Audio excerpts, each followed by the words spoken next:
We'll be starting up here in about, a little over a minute.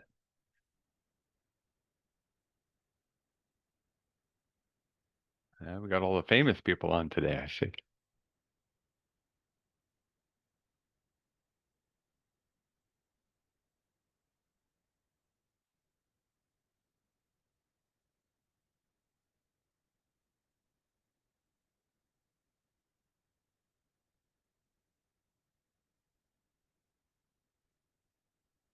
Give folks about 30 seconds to finish logging in, and we will get started on another nice, hot, dry day.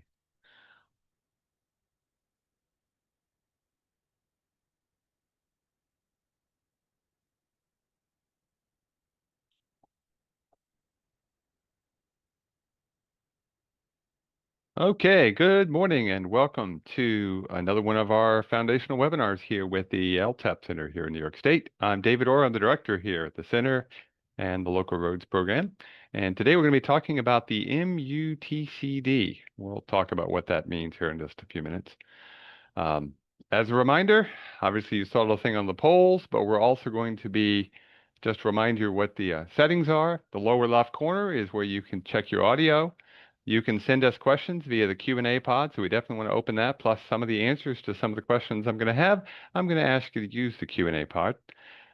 We will be sending you messages via the chat, so please make sure you've opened the chat up, and that also will be where you can get and look at the copy of the handout for today. The main thing the handout's got that's probably useful for you is not so much the outline, though it is there, is a link to some of the resources that you might want to look at available to you. And I may ask you to raise your hands now and then. And again, open up the chat pod, and in about 30 seconds, all of the things for links will pop up in the chat pod so you don't have to memorize those things. Okay. Now, in terms of professional development hours for engineers, this is worth 1 PDH here in New York State, and only the person registered. It is counting as a course, but they have changed the rules, so that's probably not as critical as it used to be. If you're from outside New York State, you'll need to check with your LTAP center to see what's the eligibility. Now, in terms of our summer webinar series, we're getting towards the end. We're starting to see the end of the summer, thinking about fall. So we still got 3 more after this week on Bridge Basics, Employee Handbooks, and Snow and Ice Overview after we take our Labor Day break. We are looking at our fall workshop season. We have, as you can see, 7 workshops scheduled for the fall.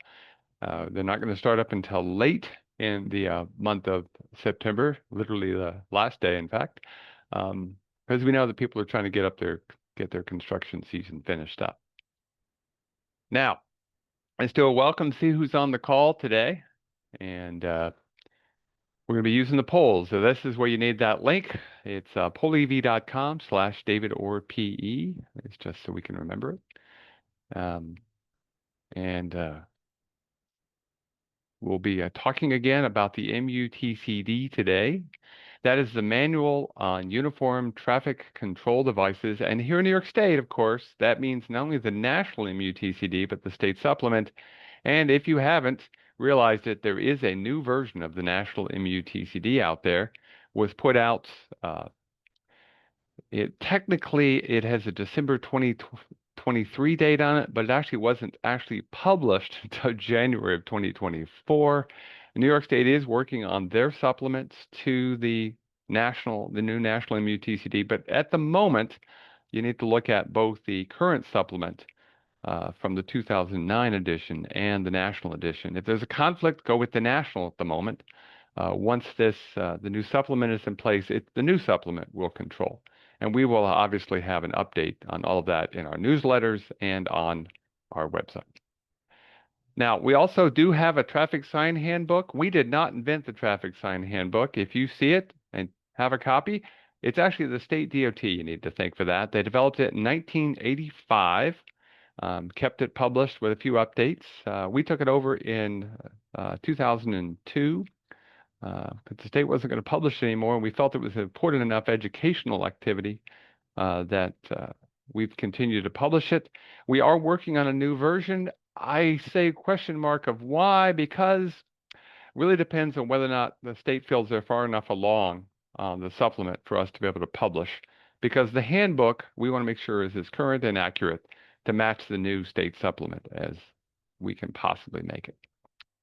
We've decided, by the way, the cover is going to be purple, which is an official color. So, um, and New York City uses different sign rules. They're allowed to in New York City because they're over 1 million. What I'm going to talk about today mostly will still be valid, and we'll talk about the differences in a couple of cases, because the good news is very few changes other than some of the sign numbering and section numbering with the new handbook. So let's find out who you are so it can help me figure out how I'm going to talk today. So who do you work for? Do you work for a town, a county, a city, a village, state or federal, tribal, an MPO, a consulting firm, a contractor, and of course, there's always a few people who are working for the weekend, and we got one or two of them today. Okay, that's good. And again, if you can't access the poll for some reason, please throw it in the Q&A pod, and I can just add that to my thoughts. I see, for instance, somebody has marked there from a town, somebody from a county. That's good to know. Okay, we got quite a variety today. So, okay, that's actually pretty cool. I like that myself. Now, what is your job? Are you an administrator, a highway superintendent, an engineer, a planner? Are you in the field? Are you a supervisor or a town board member? You do whatever the boss tells you to do. And if you say none of the above, which is cool, just please throw that into the Q&A. And again, I see a bunch of you have marked down your engineers. And I suspected we would have a lot of engineers. Those PDHs tend to get y'all coming out of the woodwork, but that's okay. It's about 3/4 engineers, and almost everybody who's popped into the Q&A has put down they're an engineer. Then we have a landscape architect. Cool. Where are you from? I don't think this got cleared, so I'm going to clear this. Hang on a sec. Stop for just a second. Okay, re-click on the map for me. Don't think it got cleared from the last time. I just want to see where you're from. There's a couple of reasons for this, but oh wow, that's good. We got folks down in the city. We got somebody on their boat out at the tip there in Lake Erie. Got some people from Pennsylvania. Okay, I like it. It's good variety. And somebody's marked in the Q&A that they're from New Jersey. Okay. Now, we're talking about the MUTCD, which really means the Manual on Uniform Traffic Control Devices. So the question then is, what do you maintain? Now, if you're with a consulting firm, I want you to mark down what you've worked on in terms of your projects, just to get a sense of what you have to be thinking about. So that helps me as I'm thinking about talking about the MUTCD. So I assume most of us are going to put down signs, and you can check as many of these as you want. There's pavement markings, the long lines down the road, there's crosswalk markings, there's signals, and then portable traffic control devices. And I want you to think about that one. I'm actually hoping that's got a higher number than it does currently have. And again, you can put in more than one. You can check as many of these as you want. So about half of you so far are checking things. You should be able to check as many as you want. Okay. So pretty much all of us maintain signs. Most of us have got some kind of markings, either cross markings or long lines. Uh, a few of you have signals. Looks like about half, at least, of the people who voted. We are using the American system here. And in terms of portable traffic control devices, remember, that includes your work zones, that includes your message boards, anything you can move around that doesn't have a permanent post mounting is something you have to think about. So that might be higher than you think. So what are traffic control devices? What am I talking about? Well, I'm talking about signs, I'm talking about stripes, and I'm talking about signals pretty much, okay? And again, they might be portable, like you see on the bike fail sign. These are things I've collected off the internet. Yes, the slow down and die was a real sign, was not meeting the MUTCD, so it was taken down. And of course, we want stripes to be on the pavements, not on the critters. And of course, putting up a sign that says watch for bikes in the bike lane might not be the best placement. And we'll talk about that in our hour together. We have a whole day class on traffic signs and pavement markings. We are going to be rebuilding it, launching it out in 2026.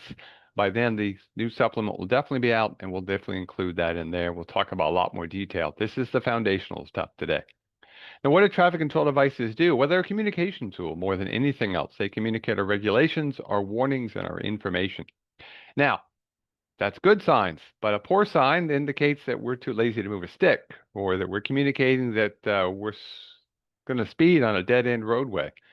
And of course, one of my favorites, which Sadly, I found out this is CGI. To some extent, it's old school CGI.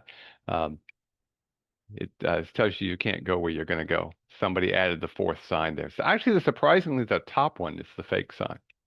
So it's the top one that's actually the fake sign. They want you to turn left. Now, these are real pictures, either sent to me or ones that I've taken. Okay. They are all um, good examples of signage that is, well, not meeting the standards for a variety of reasons. The stop sign is either not just a stop sign, there's a silhouette in the background, or it's the wrong color, or the wrong height, or it's faded.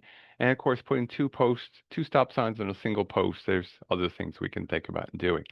There's reasons for having standards, okay? Now, we can't solve everybody's problems. I know that people go, well, we'll just put up another sign. But remember, you can't stop everything. Up, my video is not playing today. We'll force it to play. Watch carefully. Doesn't matter that there's a marking that says red. Luckily, nobody got seriously hurt here. If it had been 5 seconds later, it could have been a really, really bad day. And we'll play this one more time. And watch those pedestrians. And literally just a few seconds later, and it could have been very, very deadly. So again, traffic control devices are just a communication tool. They are in of themselves not going to increase safety. But if you don't have them, they can decrease safety and they have to be put at the right place. To do this, traffic control devices need to fulfill a need. They should fulfill a need, command attention, convey a clear, simple meaning, command respect, and give time for response. So when you see signs like this, and there are probably some of you that have children at play. In fact, our first chance, please raise your hand if you have children at play signs or slow children signs in your community. Raise your hand if you've got them. Yeah, a few of you do. It is not in the national MUTCD. It is still in the state current supplement. I have no idea if it'll be in the next version of it. It's not in the traffic sign handbook that we put out. And the reason is because it doesn't really convey a clear, simple meaning. It doesn't really tell people what they need to do. We should be going slow if there's children already. Um, there are other signs that actually may do the job better. So think about that. So what I want to do is just ask to get us started to see what y'all think. What is missing here? What of the 5 things that signs should do is missing? And again, just throw it in the Q&A pod. I don't need everybody to answer, but a few of you, I want you to think about this. Does it fulfill a need? Does it command attention? Does it convey a clear, simple meaning, respect, or response time? It's missing one of those. Which one of these 5 is not there? Throw it in the Q&A pod for me. It's not really simple. Yeah, it's got 2 mixed messages. Yeah. Um, yeah, it might be nice to add a message to tell people when they're leaving with a flashing light. That could be distance could be good, so you don't get response time. You really shouldn't be putting 2 messages on a single sign. It's just not clear and simple. Stop ahead. Are you stopping ahead because of a stop sign or a firehouse? And by the way, the answer is there is a stop sign way in the distance. And there's a firehouse just before it, but really a mixed message in this case. Okay, let's try this again. What's missing here? Need, attention, clear and simple, respect, response time. Yeah, it should have an advisory speed. And if it doesn't have an advisory speed, it's not giving the message that it needs to give, a clear, simple, direct message. All of the warning signs we put up should have underneath what is a recommended speed. Not that that's the speed people go, but it's a recommended speed to give them a sense of how sharp the corner is. So the word slow, it's way too small, doesn't really command respect. So it's multiple things in this particular case. Okay, one more. Actually, we'll do 2 more. Yeah, we have time. 2 more real quick. What's missing here? Road closed, local traffic only.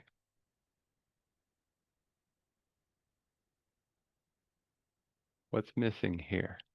Yeah, the color. Well, the color actually should be white and black if it's the final sign. That's fine.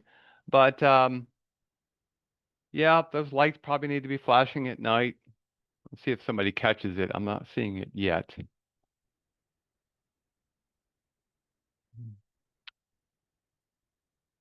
How many of you would want to hit that sign with your car? I hope nobody. That is a concrete block. Um, if you're putting up something that's actually a fixed object, you've essentially lost all respect. And you've actually created some liability for your community. So even if it's the right sign, you have to put it up properly. Okay? So again, these are all things you need to be thinking about. And then one last one, and I hate to say it, I'm going to pick on our university here. They put these up. In fact, I won't be surprised if I see one on my way home later today, because it's about students are about to show up on campus. So we tend to pop these things up. And yeah, it's not the appropriate height. It's not the right color for a warning sign. Um, Again, I would assume if you're on a university campus, there's going to be pedestrians. So yeah, it doesn't really follow the standards. So it might fill a need, but it's not really going to pay attention to it. Doesn't give people a good message, and you lose respect. So if people do too many of these, we've got a problem. Now, this one I'm not going to answer. We're just going to have a little humor here. Rough road next 16 years? Probably not. Okay. Now, one of the things we're putting up signs is we need to give people time to read the sign and react to the sign. We call that perception reaction time, or PRT, you'll see listed. Okay. The idea behind the perception reaction time is how long between the time you see the sign and when you actually put your foot on the brake. Okay. That's an important part of the decision on what we're putting up, and we want to include that perception reaction time. Now, how long that is, it depends on the person. Most of us can react in less than a second if we know something is coming, but if it's sudden, it might take a little longer. We actually designed for about 2.5 seconds of perception reaction time to actually put your foot on the pedal. Okay?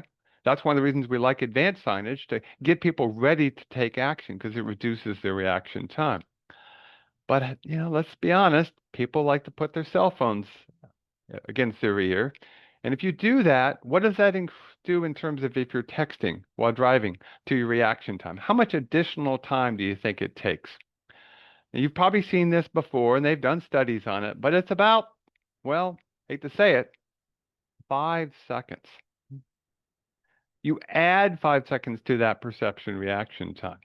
Now, if you're traveling at 30 miles an hour, how many feet is that per second? Well, as one of our instructors on here, and I can't remember if it was Al or Jim that did this, but think about it. It's technically the speed limit times 1.47. Ugh. It's 1.5. Let's just do 1.5 because that's pretty easy. I can do that in my head. So at 30 miles an hour, 1.5 is 45. 5 seconds. Now you've got a number you can do in your head, 225. Okay? So that's a pretty good way to think about it. So at 55-mile-an-hour speed limit, that's 60 miles an hour. Okay? Because let's be honest, people are probably going a little fast. That's 90 feet per second. That's 450 feet, more than the length of a football field. So next time you're in a car riding, please don't do it driving. When you're riding in a car with somebody, especially if it's a little bit busy, close your eyes and count to 5 and think about what you just missed. So put down that cell phone. And even if you do a hands-free call, that does distract you a little bit. Try not to do it in busy areas. Maybe not do it at all, or at least tell people, hey, I'm driving. If I'm quiet, I'm concentrating on the road. I'm not ignoring you. Okay? Now, in terms of the total distance you stop, you take that perception reaction distance and you add in the stopping distance for the vehicle. Now, it will depend on the vehicle type, of course. Okay, and if we did this and we had all day, we talk about different vehicle stopping distances. Okay, but we typically design around a car, knowing that trucks take a little bit longer, motorcycles a little bit less, but we're trying to come up with sort of a middle of the road because we're giving communication, we're giving information. And what happens is we develop a table of distances that we want to post the sign so that people have time to react and either stop, i.e. 0 miles per hour, or slow down to some advisory speed like we see on the plaques. Okay? Now, these numbers in this chart are the current state supplement. The new state supplement will have different distances slightly. They've done some slight rounding differences in the math. None of them are changing more than 10 feet. So for now, continue to use these distances, and it's a pretty easy thing to do. You look at the type of sign, in this case, a stop ahead sign. That assumes you're stopping going to 0 miles per hour. So you see where the 0 column comes down, and you line up the 2, And on a 55-mile-an-hour road, you need to put that stop ahead sign about 500 feet, 495 to be specific. Okay? So that's the standard. That's the minimum distance that you want to put the sign. So let's look at an example of one that's got a speed plaque to it. We did this as part of our ball bank webinar, which is recorded. You can go look at it later on if you want to see it. Webinar on how to use and work with a ball bank indicator. We'll come back to that too before our hour is up. But we got a roadway that's got a 35-mile-an-hour curve sign. Okay. So where do we place that sign on a road that's got a speed limit of 45 miles an hour? This is a 7-mile drive near the town of Ithaca's Highway Garage, actually. So we go look back at that table, and this particular case, it's a posted speed of 45. You could use the percentile speed, and we'll talk about that a little bit too. And it's I forgot to change it. It's not a reverse sign. But see, I can change it on the fly. I'll just turn my pen on here.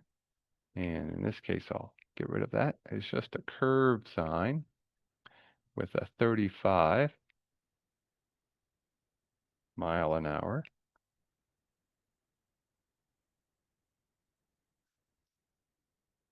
35. See, there we go. Just change it. And then where those two line up, we have 45 miles an hour for the posted or 85th percentile speed. We read across that line, and we come down at the 35 miles an hour, and where those two meet up is 255 feet. Cool. So we go out, we measure the site, and we measure from the beginning of the curve to the best of our ability, and we got 255 feet. We put the sign right in the middle of the intersection with Peach Terrace Lane. Okay, so in the Q&A pod, please tell me, what would you do if you're out there and you've walked it with your walking wheel, 255 feet, which is the standard posting distance, where would you put that sign? Where would you put that sign? Moving in advance. Take it further away. Give people a little more reaction time. So east of the intersection in this case, right? It's actually south because I turned it 90 degrees. But yeah, so you'd put your sign somewhere here, okay? In advance, but not right at the intersection because you might already have an intersection sign there. So you may need to space things out a little bit, but don't go too far. Because if it's too far, people then tend to forget the sign was there, and that's a balancing act. But you might need to move that sign around. That's the standard, usually the minimum, and so therefore you're going to move it a little bit further down the road. That happens all the time, and it's just something we need to be thinking about it. Okay, and it might even be off the photo after you space it out a little bit. That's why I'm a big fan of actually taking a traffic cone, put the cone where you think it's going to be, drive it a couple of times and go, yeah, that makes sense before you drive the post. And of course, before you actually drive it, you need to call 811. So now, just as a quick reminder, traffic control devices should do what? Tell me in the poll online what they should do. They should provide a clear, simple meaning. They should command attention. Yep. They should give command respect. They should give time for response. That's good. And there we go. We should fulfill a need. Think about any sign you're putting up. If it doesn't do all 5 of those things, do you really need to have it up? Otherwise, we can get what's known as sign pollution. Now, how do traffic control devices do this? Okay. How does a signal actually do what it does? How does a marking do what it does? Okay. So let's just look at a few things. So for instance, we have the spread of the sign, okay, spacing. What's the most important sign here? What do you think? If you had to choose and we were going to get rid of all 4 of these signposts that we can see, there's a 5th one, but that's going the other direction. So we'll just look at these 4. The stop sign's the most important, so we'll keep everything but the stop sign. Okay, but the do not enter could be pretty important too. This is a good example, or maybe a bad example, of sign pollution. It's really hard to know what the most important sign is. And if you're putting up a sign that gets overridden by another activity, take it down. That sharp turn, absolutely, that doesn't help you at all. The do not enter might be a legal requirement, but boy, you could put it in a better location. There's just a whole bunch of things here that really should be thought about. This particular sign, location could probably be done with a single sign, with just a stop sign. And then the do not enter actually turns out to not be as critical as you think. But until you see a site, you really don't really know.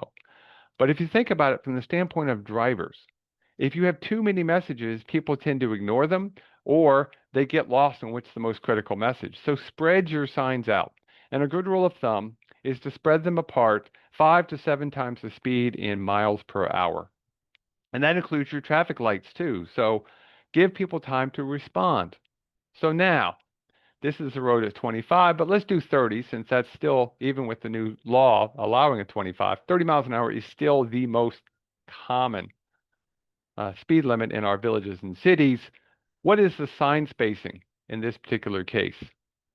180, right in the middle, 6 times. 6 is usually easy, and then you can adjust slightly. So it'd be as low as 150 and as high as 210. Very good. Y'all do a great job. If you're not sure, um, I'm going to have you raise your hands. How many of you remember the Burma shave sign? Anybody here old enough to remember Burma shave signs? Oh, there's not many of us left. They used to put up signs down the road, and they would be little funny, humorous things, and they would always end with Burma shave. And there were usually some traffic safety message they were trying to get up. The idea is still a pretty good one. Think about short, sweet, simple messages. We call that primacy. So your key warning and regulatory signs, put them exactly where you need to have them. So the stop sign at the stopping location, the sharp turn sign at the close to the distance as you can possibly get it, dealing with conflicts like driveways and stuff, but put them down first. Then move your other warning signs, say an intersection sign, backwards or forwards to give people time to respond and react. Your regulatory signs might have to get moved quite a bit. There's actually a change of speed limit when I go up to play hockey at the rink here in town. The intersection where the speed limit changes is not a good location, so they've actually moved the speed limit signs to each side to give people time to read and respond, and it also catches the people turning off the intersection. Your guide signs, unless you're mounting them with the stop sign, which you can do, you might move them even more. They're low priority, and of course, the same is true with your information signs, like where the closest place to sleep is. Okay, so move these things around to give people time to read and respond. Primacy. So, do you think you have good primacy here? Do you have enough advanced distance? No. I hope nobody thinks this is a good sign. So this is a primacy problem, but it's also a problem of the design. You like that color? What color should work zone signs be? All work zone signs should have a set color. What is it?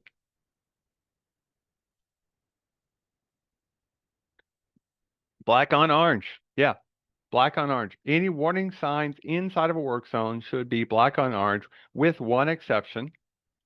The one exception is railroad crossing signs are always black on yellow. Why? Well, that's the way it is. But the idea is we need to have proper shapes, sizes, colors. We also need to put them in the right place to give people advanced distance so they can stop. Can you see the sign here? What sign am I not quite seeing here? And I'm pretty close to it by the time I could even get this little bit of a thing. Yeah, most of you are catching us the stop sign. I've got a picture from further back where you first should be able to see it. You can't even see it and did not have at the time a stop ahead sign. Now, they have trimmed the brush since, and they actually have a stop ahead sign as well at this particular location. But you need to think about putting signs up that people can actually see. And yes, means we have to trim brush, and people don't always like that. But think about the value of that sign if you can't see it. So there are standards for location. So here's our friendly watch for bikes variable message sign, and it's in the bike lane. No, we can do better than that. Okay. Now, I'm not sure I want to bike or walk. Yes, there's a sidewalk there too, in this particular location, but it is there. That stop sign, don't put a stop sign on the far side of an intersection. The cross arrow, that's fine. But the stop sign, if you really think the sign needs to have enhancements, double stopping it or advanced signage, bars, markings that aren't there might be better things to think about if you're having problems with people stopping. So sign placement really does matter, and we measure three things. Oh, before I forget, we switched almost all of our text signs when we can, we switch them to a symbol. So a stop ahead sign, if you see an old stop ahead sign, it should actually be replaced with this one, which is the stop ahead symbol sign. In the Q&A, why do you think we put up stop ahead symbol signs rather than text? See what y'all think. It's not what you think, I bet. Let's see what you think in the Q&A. This will be fun.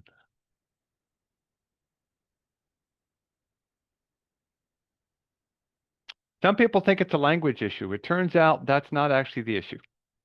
Um, it's not language. It's the fact that, and some people got it, it's more legible further away if it's a good symbol. And that's actually one of the keys. If it's a symbol that's confusing, it may not actually help, which is why we've left some as text. But you see these signs and react to them about 50% faster if they're clear and easy to understand. So the design of those symbols is pretty important. And we'll talk about some of that here in our hour together. We got half an hour. But sign placement comes down to the longitudinal, lateral, and height, where it's located in three-dimensional space. Okay, and again, if we had a full hour, we'd get into, or full day, we'd get into this in a lot more detail. But that comes back to the primacy issue, offset off the roadway, and of course, we want enough height where we can see it all the time. Okay, so what does this sign say? Now, when I do this in a classroom, it's a lot harder in the back to see this, but I bet most of you can tell what that sign is by squinting a little bit. Can't always squint that when you're in a car, though. But yeah, it does say bridge closed. But their sign, when you first see it, is very, very small, and it gets larger as you get closer to it. Most people who are not in the world of signs don't realize how big signs are. They're much larger than you think. So when you're talking with the board, when you're talking with the public, and they're going, why are you putting up such big signs? Try to help them remember that when they first see that sign, it's this tiny little square. Okay? So size matters in this case. So this sign here, this is a warning sign for things falling. Yes, it's real. It's in Wyoming. Yes, they added the cow, and yes, it's still there, or at least it was there before, just before COVID, last time I checked. I need to check that before we take the class out. Um, but yeah, so size does make a difference. So minimum size is typically about 36-inch for diamonds for the warning signs, and every sign could get larger if you need to make it larger. Now, it's a great question in the Q&A, how many signs become a distraction? If you can't space those signs out to at most every 5 to 6 seconds, it probably is too many signs. Now, yeah, you might cheat with that with delineation around a corner. That's a slightly different. You're really communicating a single message. But just go through and look at your signs, especially in urban areas, and think about, does that sign change drivers' behavior, or do they spend more time looking at the sign than what the message that they want to get out is? Now, what do you think of this one? What do you think I'm supposed to do when I pass that sign?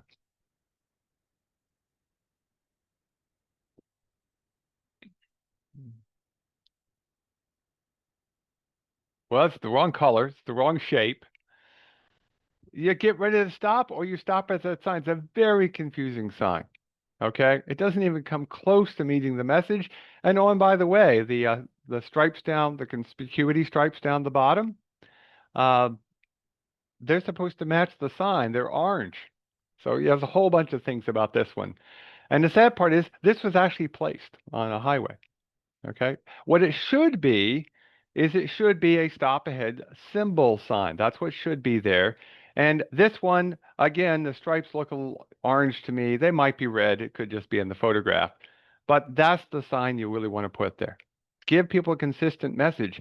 Remember, manual on uniform traffic control devices. The word uniform, in my mind, is the single most important. And you may not think that matters, but we'll come back in the fact that people actually are pretty good at this. Okay? Now, in terms of street signs, for instance, we really only have 4 colors for street signs that we're allowing. And why? We want consistency. We don't want to get people confused. And you see people use red background signs for a street sign, but red should be reserved. Okay? Um, for this particular sign, should the stripes be yellow? Yeah, they probably should be yellow because that's the primary sign. Um, If those stripes are red, I will live with the stripes being red, though I'm not a fan of the conspicuity stripes in every single case, but we can talk about that when we come to the class next year. Um, there are design standards and rules, and we're trying to give, remember, a clear, simple meaning. This particular sign, again, humorous sign somebody's posted on the web that says, "Caution, the sign has sharp edges. Do not touch the edges of the sign." And at the bottom, in very small print, also the bridge is out ahead. Give people a simple, single, clear message, and you're going to be better off. So, what's the most important sign in this set? I hope you all get it. Can you see it? What's the most important sign here?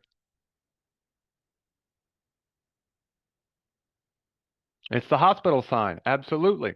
And then at one time, that yellow and brown sign was legal in the Adirondacks and parts of the Catskills. It is no longer. That particular sign, the hospital sign, is too important to have that one be a different color because we've all gotten used to it being the white on blue H. Okay? So again, there's standards for a reason. Okay? So let's do a quick thing, see what you can think here. And I'm not going to have you put this in the Q&A. Just think in your head, just from a time standpoint. But we all know what this is, right? It's a stop sign. Yeah. We all know what this is. A white rectangle. Yeah, that's probably going to be a speed limit or some kind of regulatory sign. Yellow diamond, warning sign of some type. And of course, you've already talked about the fact that if it's orange, it's a work zone sign. Okay? Pyramid, flat bottom, lime green. Yep, that's a school sign. We know a lot more than we think. We actually start to get that stuck in our head and we can build ourselves habits, which is pretty cool. Now, of course, you have to be able to see the sign. Can you tell what this one is? See if someone can tell me what this one is. You're going to squint at the screen. They're probably all doing like this. Get close up. It's a warning sign of some type. Is it yield? Railroad? Good guesses, but it turns out it's a T sign. The brightness of the sign really does matter. And I've noticed it. It's harder for me to see at night. Now, this is a picture I've shown many a time. This is a picture I took at night with lights from a vehicle shining on it. And even with the, I didn't use a flash in this case, but I had the lights from a vehicle, couldn't even see the sign. Came back the next day and took a picture of it. And it's a stop ahead for a stoplight. Pretty important sign. But, we've all seen these. Here's one that I saw uh, on a recent trip. And you have no idea without looking really carefully. By the way, a trick you can do with a retroreflective sign is turn your flash on and hit it with a flash, and you might actually be able to tell then. In this case, it's a sign that says you should be sharing the road with pedestrians and bicyclists. Okay, but think about the fact that we need more light as we age. And again, I've noticed this. So as you get older, you need more light. So the brightness of the signs, i.e. the retroreflectivity, does make a difference, and it really helps with older drivers. And so the light comes out of the cars, headlamps, they hit the sign, and they don't bounce all over the place. They don't bounce like a mirror. They come back to the driver because of either beads or literally little corner cubes that bring the light back to the driver's eye. Now, because of the fact that old sheeting doesn't do as good a job, there are some standards about the allowable sheeting. And again, essentially, you can use almost anything for a regulatory sign, as long as it's bright enough. For stop signs, the same thing because it's so unique. But warning signs, we no longer use engineering grade. We should be using higher grade sheeting. In fact, prismatic is usually recommended from an economic standpoint. For your ground mounted signs, you can use uh, the background color could be engineer grade, but everything else has to be the higher quality. And for your overhead signs, you have to use prismatic sheeting for the letter because otherwise it's just hard to see it if as it starts to degrade. Now, again, you want to make sure you have a management method in place, and you can do everything from visual assessment at night all the way down to having control signs. Monroe County up near Rochester is the only county I know of that has a control sign set that they've been measuring over the years. It's pretty cool. They've got good numbers to watch over time.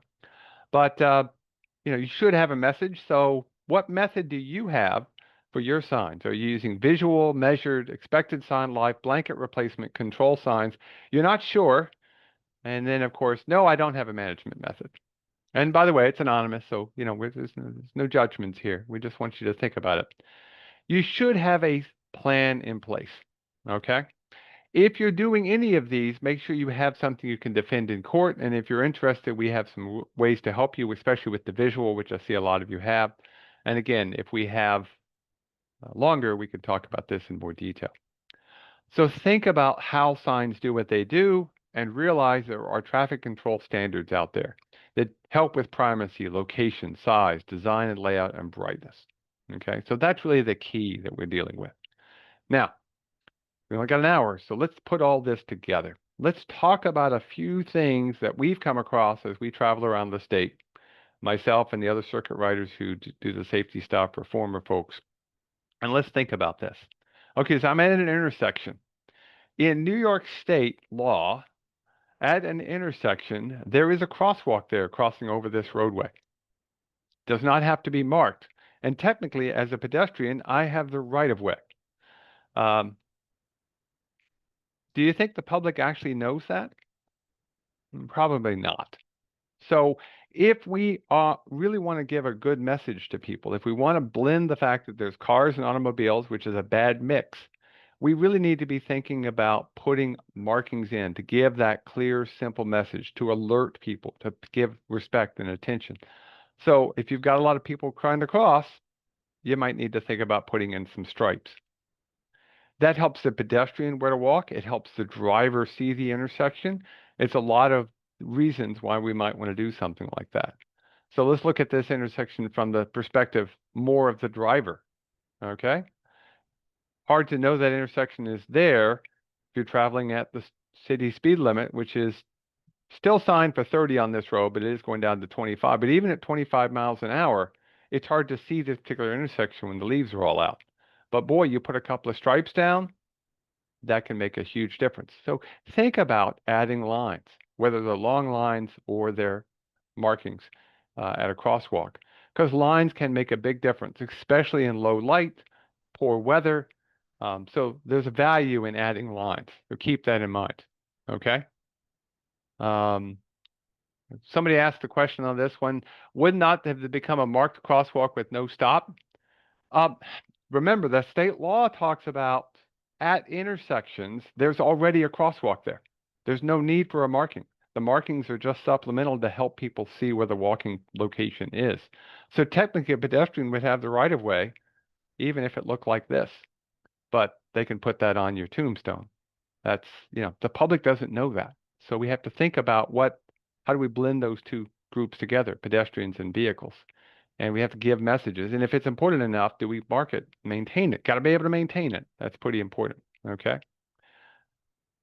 Now, in terms of traffic signals, again, don't break people's habits. There's standards, that uniformity. So here's a traffic signal, standard red on top, green on the bottom. Over on the right, um, no, you don't have to mark it with a sign, Donald. You don't have to mark a crosswalk with a sign. It's one of those weird things by law, not by reality, but by law.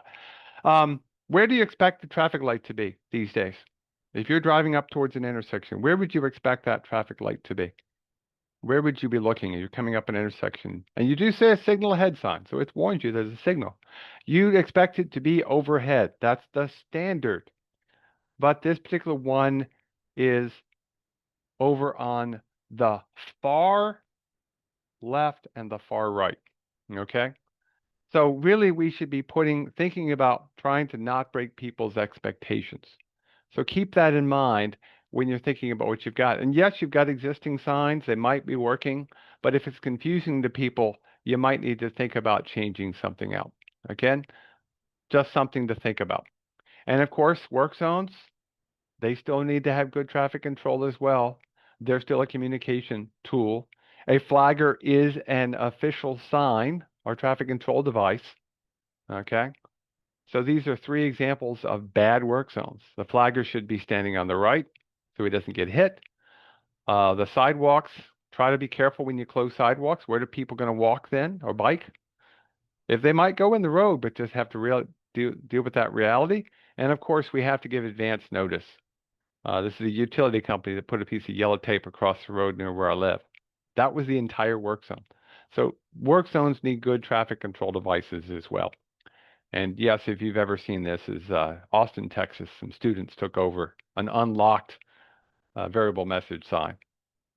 And the problem, of course, with this is even if the zombies are ahead, you're not giving a good message to the driver to tell him what to do. So let's ask a question. Curve with intersection. There's the intersection sign, okay? Road goes off to the left, the main state highway. You can actually see the curve sign there, okay? So I want to put up an intersection sign to help people out, okay? It's a 4-mile-an-hour curve. What do I put for an intersection sign? What's the proper sign? I'm going to let you click on this one. You actually get to click. Which one is the proper sign here?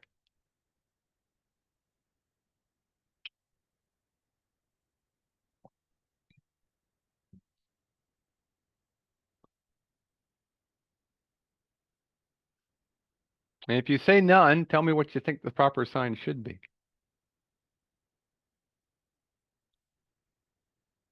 It's not a Y. It's definitely not a Y. Okay. The concept is the if you're only putting up an intersection sign, you tell people whether the minor road going off to the right or off to the left. In this case, the minor road's going off to the right. So technically, if you were going to do this, you would sign it with the one on the right. But that's very confusing to people. Okay? It's not the one in the center because the main road goes to the left. This is a good example whereby you might want to use a slightly different sign. Okay? And so I'm a big fan of these combined curve and intersection signs, where you can actually take a curve or turn sign and add as many as 2 intersecting roads and give people a sense of what it looks like. So going back to our roadway, that's what's there now. It's a Y intersection. And what it really, this would technically be incorrect. That would be the technically correct sign. Both are confusing to the driver, but if we put up a single sign that turns and has the minor road going off, plus maybe some delineation, we now make it a much clearer message for the driver. Again, think about the driver, think about all of the users, think about giving a clear, simple message to help people out. Okay? Curve signs. Spend just a couple of minutes on curve signs, and then we'll wrap this all up. Now, curve signs, we'll use some kind of device, accelerometer, a ball bank indicator, something like that, to help with what the speed is, and there'll be an advisory speed underneath. And if the speed limit is greater than or equal to 35 miles an hour, we typically use a curve sign. If it's 30 or less, we typically use a turn sign. The new standard is that you have to put up at least the curve sign, the ones on the right. You may put up the turn signs. In some cases, you should, depending on the speeds, okay? Now, to get those speeds, you're going to typically do a ball bank study where you mount the ball bank in a standard car, and you level the ball bank, and typically 2 people need to be in the car, okay? Unless you're using an automated system that takes all the measurements. You'll take a series of readings, starting at relatively low speed, and then you're going to record the maximum reading, and you might have to do additional runs, okay? Now, somebody noted in the Q&A, there's a slope meter app available on phones. It is only available in the Apple world. There's not one yet for Android that I've been able to find. I have not checked to see how accurate it is compared to a slope meter.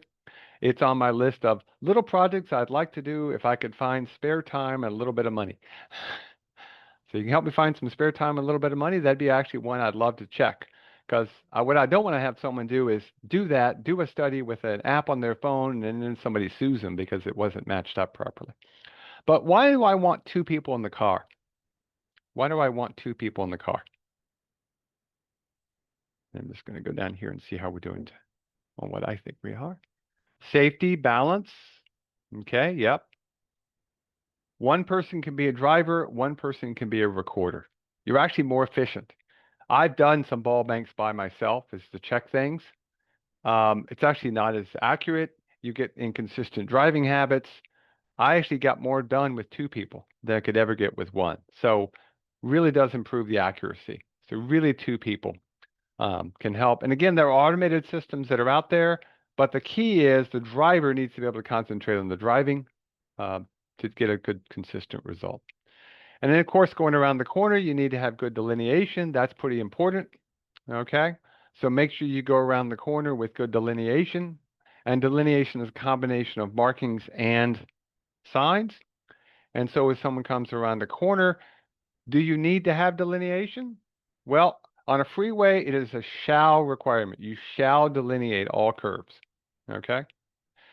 If you don't have markings in the national MUTCD, you shall put them up if it's 4,000 or greater, or 3,000 or greater. Um, you should do it above 1,000 vehicles. And then, of course, if you have markings, they'll actually let you get away with uh, the should condition a little bit longer, and they did not make it a requirement for local roads. Now, New York State, in their supplement, has already decided that, we get snow and ice, markings can get worn down. We're not going to do that. So here in New York State, freeways all get signed, arterials and collectors get signed above 3,000 and should be signed above 1,000. Everything else is a may, but does the public know whether something is an arterial, collector, or local? Probably not. So if you've got high traffic, it is something you might want to think about setting up a policy and being consistent about it. And it could be part of your local road safety plan. Now, if you're not sure, if you're really worried about that, you can go to the New York State's functional classification viewer to get whether it's a federal aid functional classified arterial or collector. And you can also use the data traffic viewer or some other estimating methods to get the traffic to see where you fit. But again, I would just think about setting up a policy for your own local agency. And in terms of the signs themselves, again, the national MUTCD allows markings on an advanced sign if the speed differential are 5 or less. You never put them if it's less than the speed limit. You can put the sign up, by the way.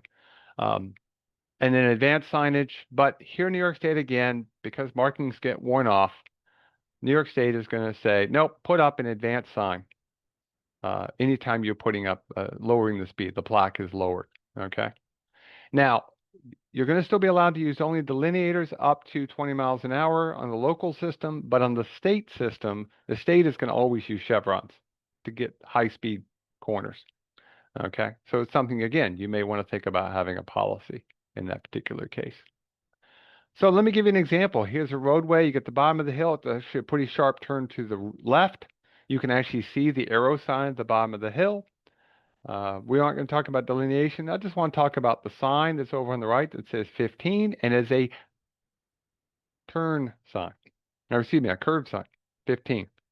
So at a 15 mile an hour speed, which sign would you choose if it was a 15 mile an hour speed limit of 40 miles an hour? Yeah, most of us would choose the turn sign. Where does it fit between the curve sign and the turn sign? My advice there is, again, drive it. What does it feel like? Does it feel like a curve or does it feel more like a turn?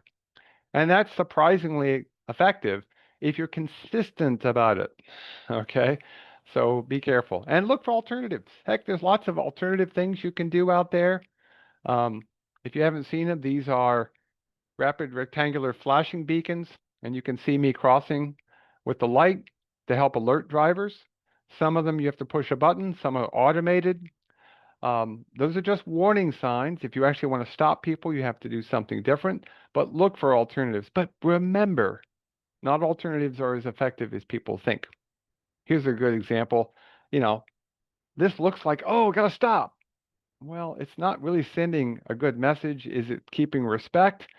And by the way, it looks fine in one direction and maybe scares people, but it looks sort of dorky from the other side. Doesn't really do much at all. So again, think about both directions. Could you have done something else here, okay, to make that crossing, that mid-block crossing a little bit better? So which of these 5 items is not a need for good traffic control devices? Fulfilling a need, commanding attention, making the public feel good, commanding respect, or giving time for response. And this should be a pretty easy throwaway. It's always good to give people an easy one. Yeah. We're not here to make the public feel good. We're here to give them communication, warnings, regulatory devices, information. We can help enhance safety if we keep in mind all users. So the real rule is not making the public feel good, but giving a clear, simple meaning, which is one of the reasons why we're not big fans of the Children at Play sign, because it doesn't really give a clear, simple meaning. Okay. A playground sign, a school sign, there are other signs that might work. One of the biggest problems with children at play signs is the same problem we have with flagging signs that are left up all the time. When are they actually effective? When are they actually useful? There are other things you might think about doing instead. So let's do up a little quiz to finish up our time together and see how we did. So what's missing here? Again, we asked this earlier, but now you've got all that knowledge in your head, and we'll see if we can pull some of it back out. What's missing here? And again, you throw these in the Q&A pod. Response time, speed, pentagon sign. Yep, it's the school signs are now pentagon. Very good. Okay, so what does that do in terms of the 5 criterion? Does it give a, is there a need? Well, there might be a need. Does it command attention? Not really. It doesn't give a clear, simple message. It doesn't command respect because everybody expects those signs these days to be green with the pentagon because that's different. It's saying, hey, we're entering a school zone. And by the way, a slow school zone, I hope not. I want a fast school, especially my track team. I want that to be a fast school. Okay. And again, is it posted properly? That might depend on speed limits and things like that. Let's do one more. What's missing here? What of the 5 criterion are we breaking in this particular case? Yeah, there's not enough distance between the signs. It's not a clear, simple message. Yep. Response time is probably not adequate. Okay. Just ask yourself, do we need that intersection sign, that 4-way intersection sign, if we're actually stopping people?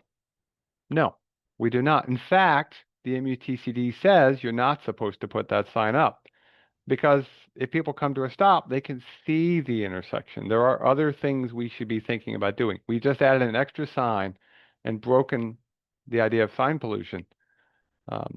Really stop ahead, properly signed, stop sign. And if you needed more, you could double stop it, but things like that. Okay, one more. Nope, yeah, is it one more or 2 more? Yeah, we got time for this one. So what's wrong with this one?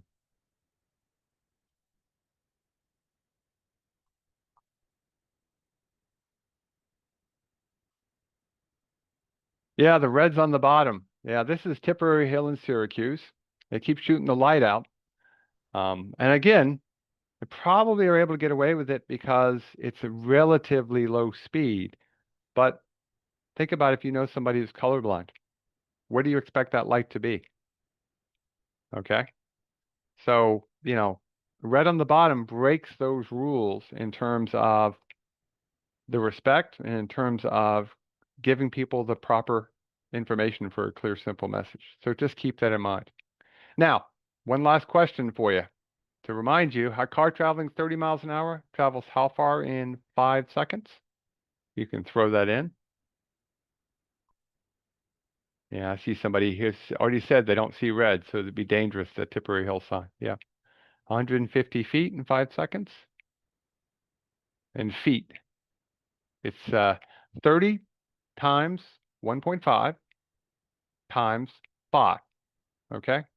Now, by the time you do the math out, it gets closer to about 220 feet, but 225 in that range. Here's the thing I want you to think about. In 5 seconds at 30 miles an hour, you've just passed several school buses. Okay. So that's not good. Okay. So keep that in mind. And then what does the MUTCD stand for? You can put down all the words or some of the words and it'll pop right up. I think this is a scrolling one. Manual of Uniform Traffic Control Devices. There are some people got hung up at there we go, the manual on uniform traffic control devices. The main thing in my mind is the uniformity. Consistency with signage makes a huge difference. Because if we break that, we break people's expectations, we get back to the idea of human factors, and that creates a lot of our safety problems. because we break expectations.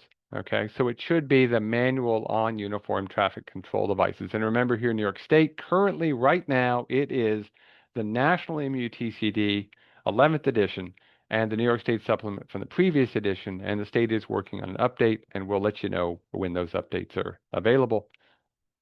We do have last thing to go and let you get out of here right on time. 7 webinars. We got 3 more coming up. Next week on Bridge Basics, Employee Handbooks. The week after that, we're taking off Labor Day week, and we'll come back with snow and ice. And our friend the egret there is going to have to start worrying about the weather. And with that, I'll give you about 30 seconds because that's what we've got. Any questions from anybody before we let you go? And again, we're going to be holding this class next year. Look for a brand new version of the class on traffic signs, markings. I don't know exactly what we'll call it. We'll change the name up.